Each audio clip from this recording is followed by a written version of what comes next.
अहिल्यानगर शहरातील केडगाव इंडस्ट्रियल इस्टेटमधील डीपी रस्त्याच्या कामात अडथळा ठरणारी अतिक्रमणं महापालिकेनं हटवली आहे। अहिल्यानगर शहरात शासनाच्या निधीतून रस्त्यांची कामं सुरू आहे। या कामात अडथळा ठरणारी अतिक्रमणं काढली जात आहेत। त्यातच केडगाव इंडस्ट्रियल इस्टेटमधील डीपी रस्त्याच्या कामात अडथळा ठरणारी अतिक्रमणं काढण्यासाठी अतिक्रमणधारकांना नोटिसा बजावण्यात आल्या होत्या। त्यावर त्यांनी स्वतःहून अतिक्रमणं न काढल्याने महापालिकेनं कारवाई करत ही अतिक्रमणं हटवली आहे। त्यामुळे डीपी रस्त्याच्या कामातील अडथळा आता दूर झालाय। पावसाळ्यापूर्वी प्रमुख रस्त्यांची कामं पूर्ण करण्यासाठी नियोजन करून त्या दृष्टीने प्रयत्न सुरू असल्याचं आयुक्त तथा प्रशासक यशवंत डांगे यांनी सांगितलंय।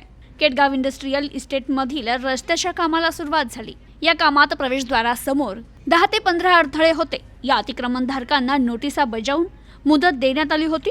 मात्र नोटीस देऊनही अतिक्रमणे न काढल्यानं मनपाच्या अतिक्रमण विरोधी पथकाने केडगाव इंडस्ट्रियल इस्टेट गेट समोरील अतिक्रमण जमीनदोस्त केली आहे। पत्राच्या टपऱ्या, पत्राचे शेड, हॉटेल, चहाच्या टपऱ्या अशी 15 अतिक्रमणं हटवण्यात आली। इंडस्ट्रियल इस्टेट मार्गे केडगाव रोड ते लिंक रोड दरम्यान मनपाकडून सिमेंट कॉन्क्रीटच्या डीपी रस्त्याचं काम करण्यात येत आहे। या डीपी रस्त्याच्या कामात अतिक्रमणं अडथळा ठरत होती। ही अतिक्रमणं स्वतःहून काढून घ्यावी अशी सूचना मनपाकडून त्यांना करण्यात आली। मात्र अतिक्रमणधारकांनी स्वतःहून त्यांची अतिक्रमणं काढली नाही। त्यामुळे महानगरपालिकेने कारवाई करूनही अतिक्रमणं हटवली।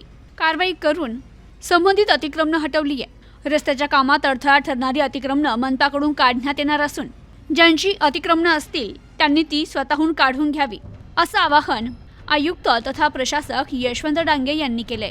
Bureau report, news today 24, Ahilyanagar.